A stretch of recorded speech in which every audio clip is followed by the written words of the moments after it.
Well, welcome everyone to another conversation. And today I have with me Mark Layson, who is active in the research area for moral injury, which we're going to talk about. Also, he is an active chaplain in the emergency responder space, which we may get to at some point, but mostly we're going to talk about moral injury. So Mark, a big warm welcome and thank you for joining us. Yeah, thanks, Kathy. It's great to be here. So tell me a little bit, how did you end up saying, I want to go away and really research this area, and to the point, I want to do a PhD?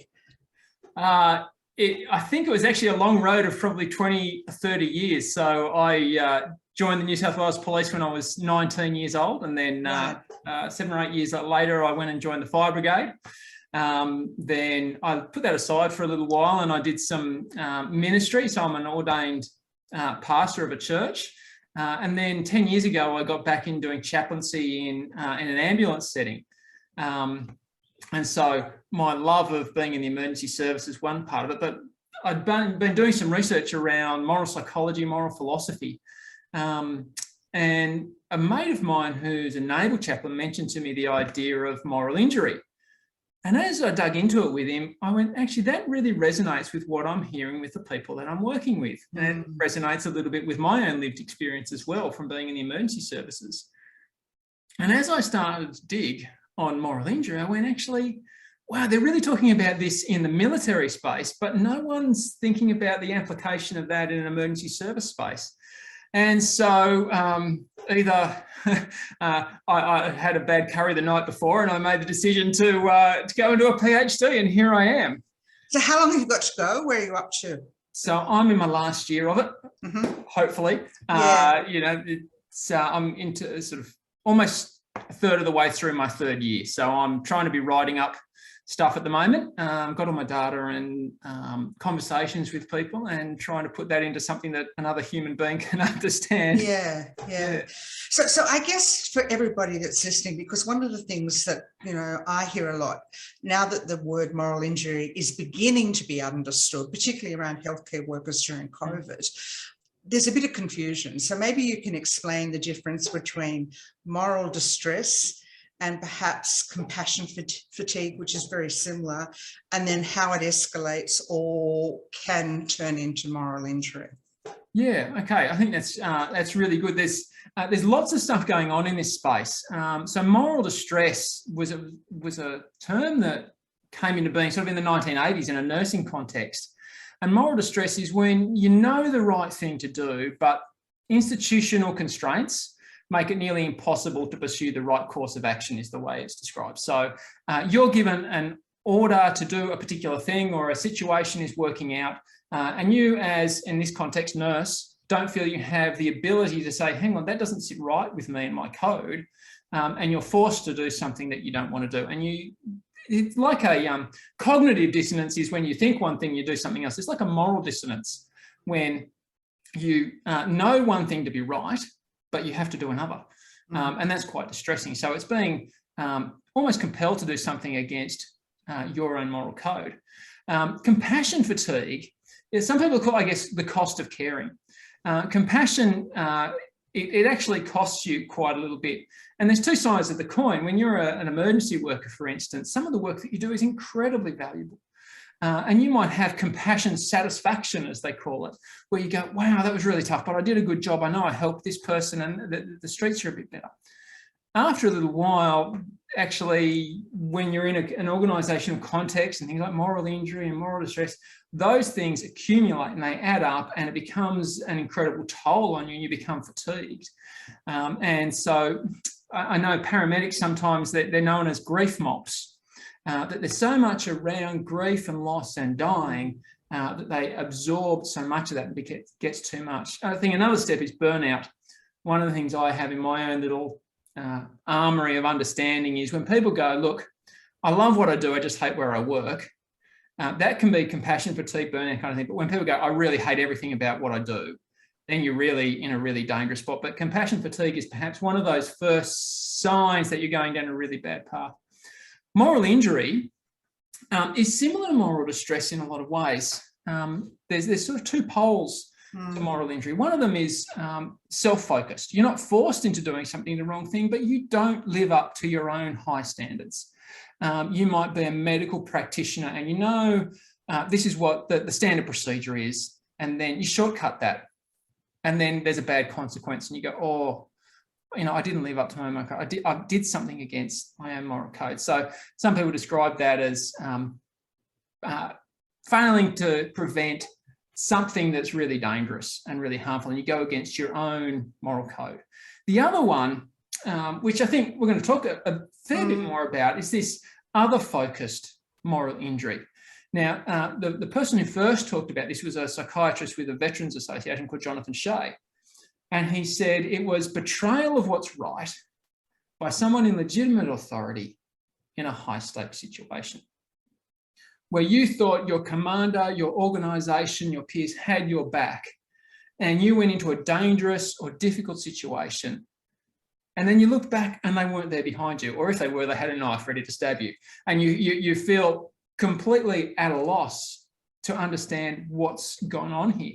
And this leads both of these, the other-centred, person-centred moral injury and the self one, to this what's described as famously as the lasting psychological, biological, spiritual and behavioural and social impact of that occurring to you.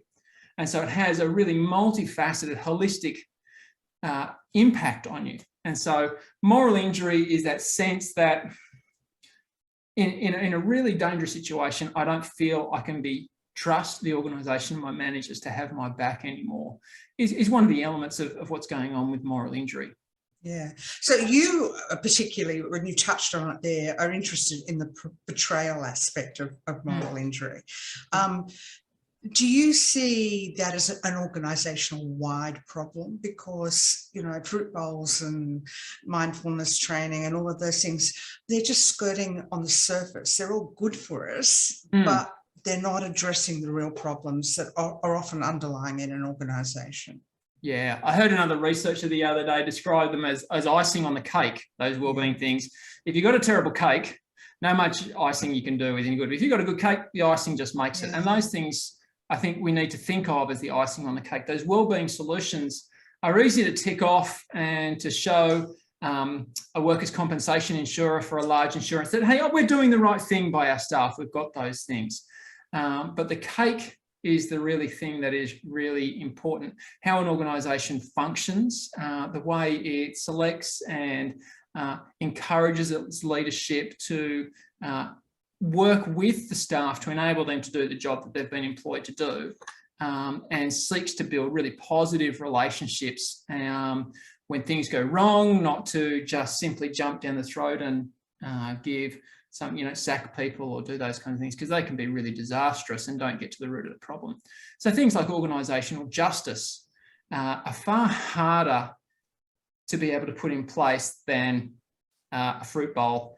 And I don't want to just pick on the yoga teachers, because we always say yoga and... I know, I do. And yoga's good for us. So it is good, and it's an icing on the cake. Yeah. So what do you mean by organisational justice? Okay, organisational justice. A lot of this comes from the work health and safety space. Yeah. And so you might go, do I feel really safe to put my hand up and go, that's not safe, is one dimension on it. If you don't feel that you can stick your hand up and go, that's not safe, you haven't got a place that has really got systems in place to ensure that those who speak up are protected. When we have to promote the idea of they're a safety hero, if you've got to be a hero to say the right thing, then there's something really wrong with your organisation. So if you've got an organisation that encourages safety heroes, there's something fundamentally wrong. Look, the other one is, what if I do something wrong? Is it all going to come down on me? And what can happen in organisations, and I could give a few different examples if you'd like, is it comes down to the person, if you will, who's the lowest in the food chain. They'll find the particular procedure that should have been done, find the bullet point that was transgressed, who transgressed it, and then take punitive action against that particular person out of context. So one of the things that organisational justice does is it looks at a bigger systems approach. So yeah, if you'd like a couple of examples, I can give you those. Yeah, that'd be great. That'd be great. Sidney Dekker, who wrote a book just culture and second victim and a lot of stuff in this space. He describes a situation in the beginning of this book called Second Victim, where a nurse with 20 years unblemished record works a double shift because they're short-staffed. She's asked by management to come back the next morning because, again, they're short-staffed. What she has is 6 hours sleep. She gets back in, and they had a procedure within that hospital where the nurses would start the particular doses of a medication before the doctors came in, so that the doctors didn't have to interrupt their golf round. And unfortunately, there were 2 different drugs that could actually fit into this vial. And this particular nurse gives the wrong dose. And a child dies. This is the first victim in this event, the family who grieved the loss of this person. Well, she was immediately stood down. She was deregistered. She was sacked. And then after 4 or 5 years of trying to get back, of ticking all these boxes, she suicided. There was no way back. Now, there was no systems accounting for the fact that there was weariness, that there was all these kinds of things. It went down to that. This was the procedure that was breached. This is the person who breached it. Let's get rid of them. There was no hospital management taking into account for staffing levels or all these kinds of things. And quite often with an organisational justice thing is it can come down to the person who's lowest in the scheme. So we've got a situation at the moment where, you know, we've spoken about this privately, that to some degree we've over-systemised our workplaces. You know, I've got a box for that, I've got a procedure for that, and you simply can't take the human out of interactions, which is really what you're talking about. Somebody was in grave distress and no one was there for her in that particular moment. Do you see leaders as acknowledging that, or are we still in that transactional blinkered phase that we have to wake up a whole generation of leaders? Yeah, look, I think leaders are in a difficult situation, I think. Leadership normally has leadership who is above them. And they know if this person below me doesn't get accountable, I will. And so it takes a great deal of moral courage. We also tend to promote leaders on their ability to do the task that's beneath them rather than their ability to lead particular people. The idea that we need to select the appropriate kinds of leaders who have, I guess, a moral courage to go, yes, there was an error, I was the manager and the buck stops with me. And to be able to have leaders within that system. I think there's a great desire to actually show compassion and graciousness to other people. But when we actually comes to doing it, it can be difficult, particularly when you're under the media spotlight. And I worry on the media spotlight when they aim to find the person who's to blame and then call for their head, when they don't know the situation that has gone on behind and how that person made a terrible decision and actually is a second victim because they feel completely traumatized that the result of their actions led to the death of another person. And so there's a conceptual willingness to be able to do this, but it isn't entrenched in our organisations. And as you say, I think that word relationship, just talking to someone earlier today about this, is really, really key. One of the state safe work organisations has recently put out some code on some different stuff like this. And within it, it has the word relationship 7 times. Now, 2 of those are neutral and 5 of them are negative.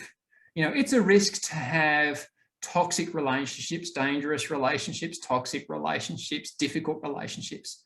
Nowhere in the code is there actually this idea of, well, how do we build positive relationships? It talks about procedural practices. And when we're dealing with people, we actually need to be able to have a place where we go, well, there's a relationship within this organisation. How do we get leaders and the people that they lead to sit in the same place, recognise their common humanity, and to be able to seek to work in a relational manner? And this is part of that organisational justice again. Rather than find the bullet point that was breached, the person who did it, and remove them or punish them. How does the relationship thing work? And things become safer when you actually have a much more relational thing. People feel more honest to admit small mistakes. If you live in a system where you can't admit a small mistake because you know you'll get punished, then something's particularly difficult. So the idea of fostering positive relationships within the workplace between workers and their leaders and managers, I think, is a really important piece in trying to answer this. So before we go back to, I guess, moral injury, and I just want to link, we are to some degree talking about psychological safety, but at the moment, it's sitting very much within workplace health and safety. So what you're saying is it's got to become much more whole of organisation, and we've got to bring everyone along on that journey. Yeah. And sometimes what actually happens is we're all singing from different song sheets. So the work health and safety people, they may talk to the staff wellbeing people, but their interests aren't aligned, and they have different things that they're trying to do. And then you might have the return to work people, and they're trying to do a job over here, but they're perhaps not staffed that well, and they're not talking to these different groups of people. And to be able to sit across the whole thing, and what the psychosocial risk is doing, particularly saying HR and work health and safety and wellbeing need to be much more integrated. And that's one of the big challenges, to be able to go, okay, how does our work health and safety group actually consider wellbeing? Not that there's a risk outside of the organisation of the things that we're doing, like for instance in emergency services trauma. But how about we as an organisation are damaging our own people? How do we change that? And how do we work together to prevent systems harm? So at the moment, moral injury is not a mental illness. It's not. It's regarded as, I guess, being human, an extreme version of under distress. Do you feel, and it can coexist with mental health issues such as PTSD, not always, but very often. Do you feel that it needs to some way be medicalised or not? Because, how do you manage this? And that's part of a much bigger debate about the over-medicalisation and over-pathologising of things. Things like grief. When we should respond in a particular way. I have a much more, I suppose, dimensional model of these particular things. I think we have reactions that are within the normal range, but sometimes we're tipped over. Now, the medicalisation model realises, okay, that's okay for a certain amount of time. So, for instance, to be diagnosed with PTSD, it has to be over a certain amount of months. So if you sort of tip over and then come back, then that's within those parameters. The danger that we run when we over-medicalise it and make it something is we move into a therapeutic model that removes relationship. One of the things that's been recognised, particularly with trauma counselling and care and clinical work, is it's largely the success or failure of that is firstly on the anger levels that are within the person seeking it, but then also the relationship with the person who is your clinician. If you don't have a trusting and building relationship, how do you do that? Now, that can be very hard to do in an hour session, to build a relationship. And so what it's worth doing is we come to this medicalised model where we go, what's the medical solution to this? Rather than go, if it's an interpersonal relationship issue, how do we deal with it in a way that recognises we need better relationships with each other? And then actually restoral of relationship is a really powerful and important element of it, and working on a much more relational level than a medical level.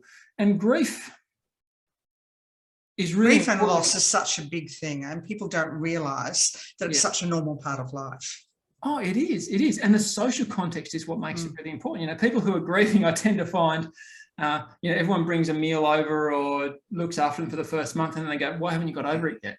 That's right.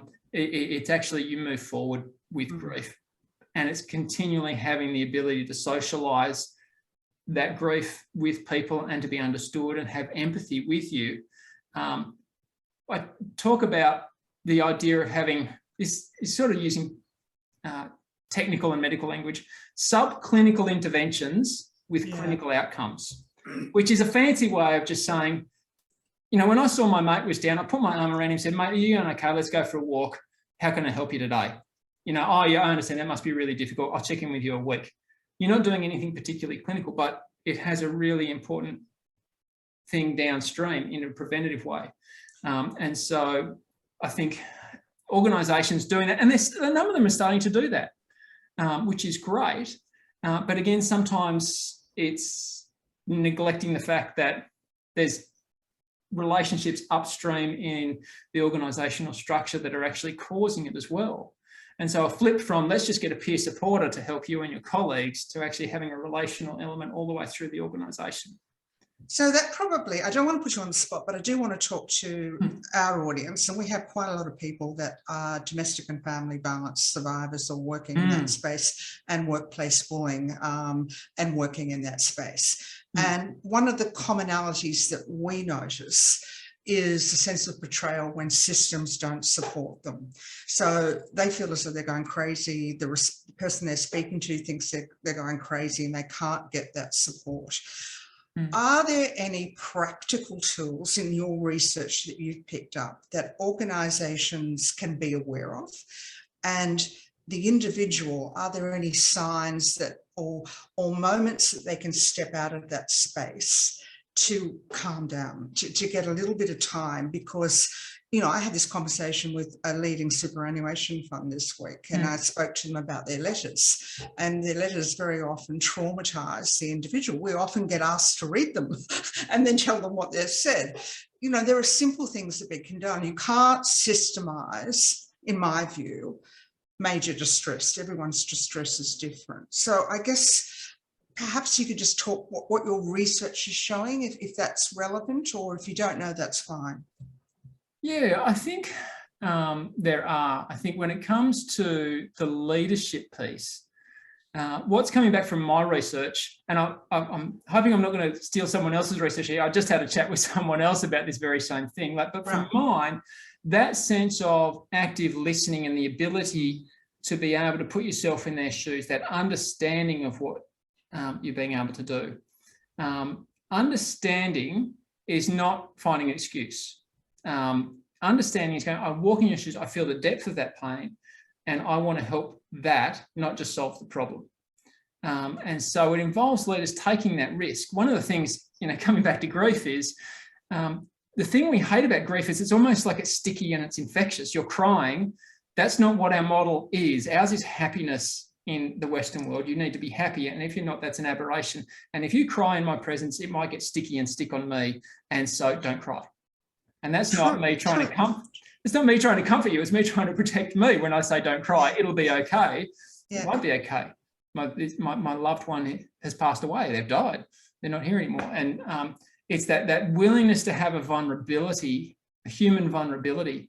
And I think our best leaders are the ones who are vulnerable to sitting alongside people, hearing people's pain, even when the accusation comes back against them, and finding a space to be able to hear that pain and not just answer the particular problem or try and minimise the payout, but to actually feel that pain and to work to a workable solution so that they can live their lives and have a better outcome on all of those levels, that social and behavioural and spiritual level. Look, an interesting one that's come up in my research, and I see it quite regularly, is the way people go through the return to work and insurance scheme.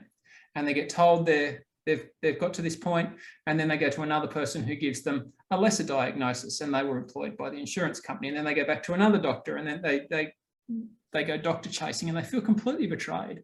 And that sense of an organisational betrayal, we have this concept that the justice system in the domestic violence world perhaps will protect me.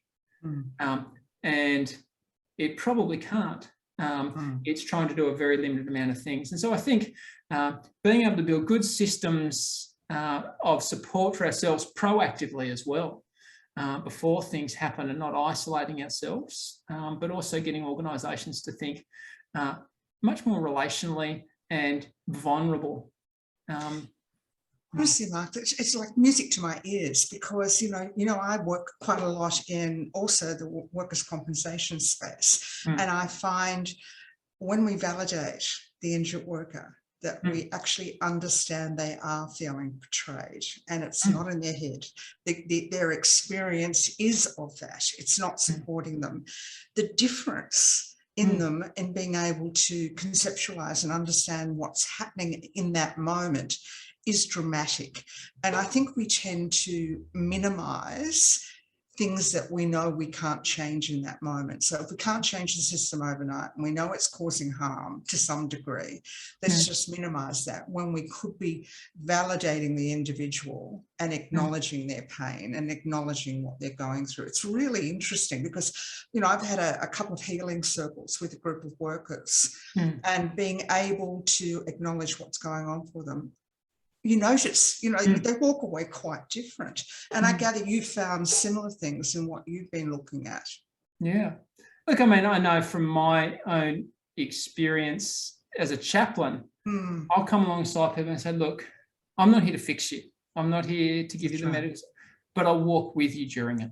Yeah. You know, walking that road alone is one of the most difficult things, I think. Who do I turn to? Who do I trust? When your trust is broken, being able to have someone who you can trust is really, really important. Some of the things that people, you know, find is actually it's their own network of people who are the most important within that, to being able to activate your own social support network. So the two things that, from my understanding, that prevent trauma clinical work from working, as I said, is the relationship between the clinician and but it's anger and social disconnectedness. Yeah. So for moral injury, for anyone saying, well, I know I'm in moral distress, but maybe I'm not getting better, and I think maybe I've got some other things going on. What would you say are the main symptoms to start looking a bit deeper from moral injury? Yeah, I think there's a lot of similarity. I mean, of course, the space I'm working in is emergency space, so I'm always comparing moral injury to PTSD and the differences between that. So to use that as a little bit of example, PTSD is about fear, and moral injury is about guilt, shame, and outrage. Now, of those, I only think one of those is really bad: guilt, shame, and outrage. I think guilt can be a positive thing. No one wants to live in a society where no one feels guilty. Yes, I just murdered your dog. I don't feel guilty about that. I don't want to live in that world. Guilt is, it's a little prod to our soul or to our mind to go, something's not right here and I need to make it right. Sometimes we push it under the rug. The bad way it goes is to shame. And shame is not just, I did a bad thing, but I'm a bad person. Yeah. And when you get to that point of I'm a bad person, I think that's a point where all those different systems of forgiveness and grace and those kinds of things that I like to talk about need to really come in. Forgiving ourselves, finding forgiveness from other people. The other one is outrage. I think pain alerts us that something physical is going wrong. Fear alerts us something is dangerous, and anger and outrage alerts us that there's been an injustice. And Casey Chambers is a musician I love, and she used to say, if you're not pissed off at the world, you're just not paying attention. Love it. And anger is not necessarily destructive, but it is a really action-orientated negative emotion. And we miss it so often. And I think being able to have the humility to say to our loved ones, am I more angry than I normally am? When you see change in people's level of anger or depression, that's a real signal that something has changed and you may need to address it. And so being able to say to your loved one, your most precious loved ones, do you think I'm more angry than normal? And being able to have the humility to go, well, yeah, you are. But how do we then do two things with our anger? Not go out in revenge and vengeance and the seeking of that kind of thing. That character deprivation is one of those things that Jonathan Shea was really alert to, that we become the very thing that we hate. And we're driven by resentment and rage and outrage. How do we feel the depth of that emotion of anger, allow ourselves to feel that, and then go, I'm going to box that, and I'm going to constrain it by a desire to see justice done. Now, it's hard in an organisation. If you're in an organisation where you don't feel safe and you can't see justice done, perhaps that's the point. Rather than go down that bad path in resentment and anger, I prefer to go up in forgiveness and reconciliation and be reconciled and the right thing being installed. We'd all love to see that. But there's a point within an organisation where you might go, well, I'm not going to go down that road. I can't go down that road. I'm going to investigate if I can go somewhere else. And that's a self-preservation kind of thing. But my hope is always that organisations are open to allow you to grow. Let's talk about post-traumatic growth. Absolutely. And we're also talking about emotional literacy, because unless you've got some sense of awareness around your own emotions, you can't respond adequately. And unfortunately, we're only in the beginning stages of educating our population to the scale we need to educate around emotional literacy. Do you find, Mark, that have you looked at, because just so that everyone knows, moral injury at the moment as a discipline or a research discipline is very much multidisciplinary. The people from many fields are looking at that area. Have you noticed anything that is working from a healing perspective to help people? Yeah, the things that are the things that are really seem to be progressing. I've just done a literature review on chaplaincy in a military setting, and other than just the chaplaincy thing, the thing that really stood out was this idea of multidiscipline teams, of having different people getting in, working well together and doing things.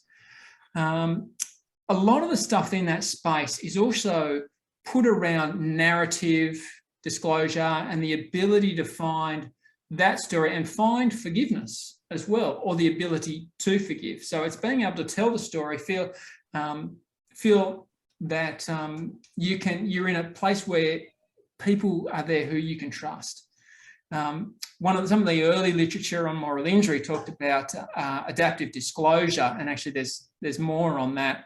But one of the things they talked about was having a benevolent moral authority.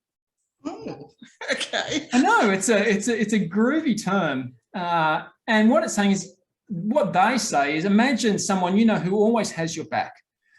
Someone who you trust and you like, and you imagine them sitting in the chair opposite you, and you tell them those things and imagine them being able to forgive you for those things or find a point of reconciliation if you feel you've done the wrong thing. In times gone past, that was the kind of part of the confessional. And that mindset of, for all it's good, it's bad, it gave the ability to be able to voice, I'm not right, and I've received some kind of way back. And so that idea of being able to have someone, perhaps there is someone that you can trust and go, look, I've done something and I'm not proud of it. I should never have done it. And, or even this person has done something for me, and finding that person can go, okay, well, you're not at blame here. And how do we help to seek justice? Or how do I help you to understand the depth of that? Or even just sit in it with them for a while. Yeah, absolutely. So I guess we're coming to a close, and it's been a really good way of people understanding, I guess, at a top level, what moral injury is about from an organisational point of view, the sense of where betrayal comes into it, where leadership comes into it. Are there any closing thoughts that you would like people to be aware of with regard to where we need to go in terms of research in moral injury? Yeah. In terms of the research, there's a growing body of research. Only in the last couple of years since I've started this, there's been an exponential growth in the literature, and we still need to do that. And one of the things that's lacking sometimes in our wellbeing space is that we don't have the right settings. We try things and we say they work because they're popular rather than they actually solve evidence. I think organisations need to make sure that they have something that is fit for purpose within their organisational context and setting. And it's not just about the programs, whether they be cupcakes, yoga, Tai Chi, or they are the bigger kind of things, resilience training or a wellbeing platform and hiring the right team. It's a real alert that we've actually got to be holistic on this from an organisational point of view. We need to get all the different people working together within those wellbeing teams, and the wellbeing teams working well with the work health and safety people, with the HR people, the return to work people. So you've got a seamless relational experience for people in organisations. I think we need to be aware of the role of leadership, that actually things like bullying and lack of provision of resources, they're not just, oh, we didn't do the right thing, they're perceived as a betrayal. Yes, by so many people in these different things, and there's a deep emotional and spiritual gravitas to that.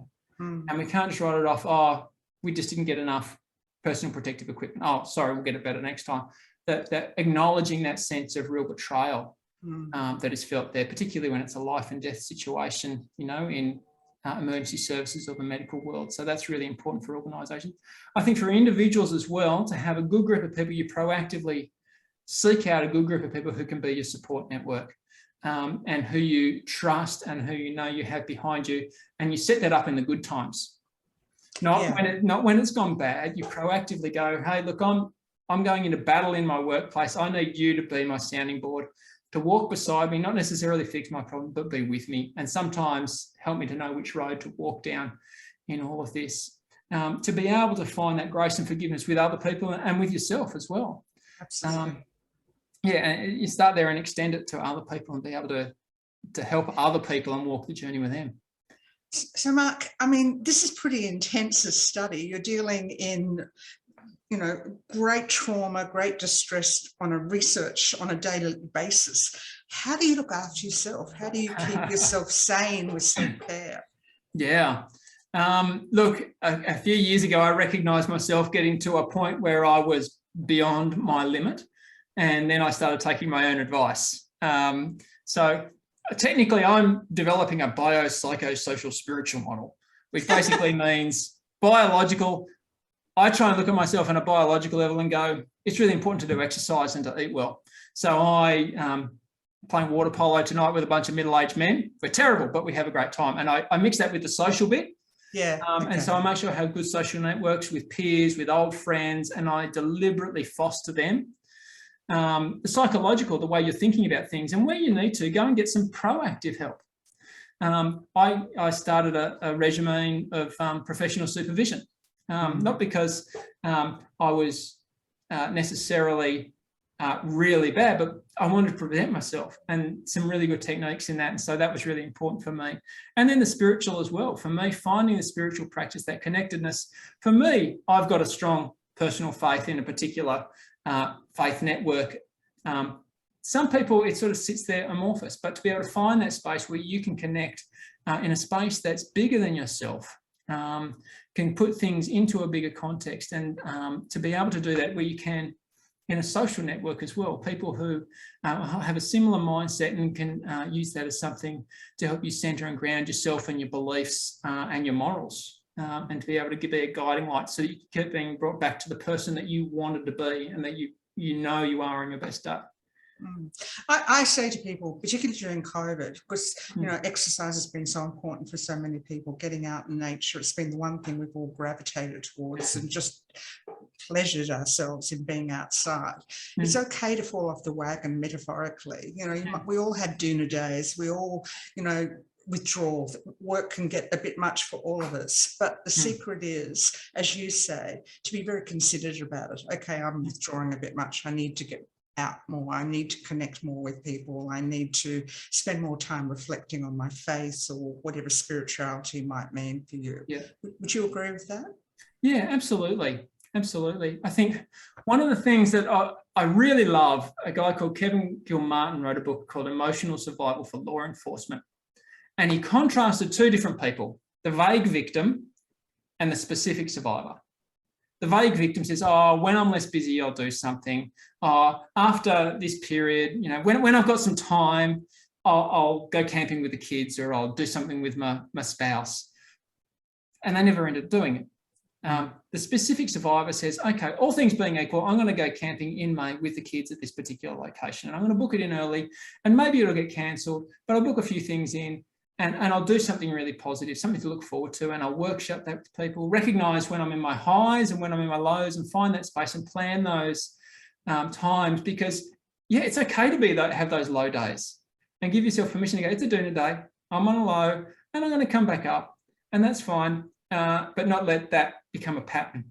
To be able to find something that you booked in when you were in a good headspace, you were feeling relaxed, and you can push the way forward and be proactive in what you're doing. Absolutely. Well, a big warm thank you for joining us today. It's been a really great conversation, and I hope everyone will find there'll be some links at the end of this session on some papers that people can read and learn a little bit more about moral injury. Thanks for joining us, Mark. Yeah, thanks for having me, Kelly. All the best. Bye. Bye.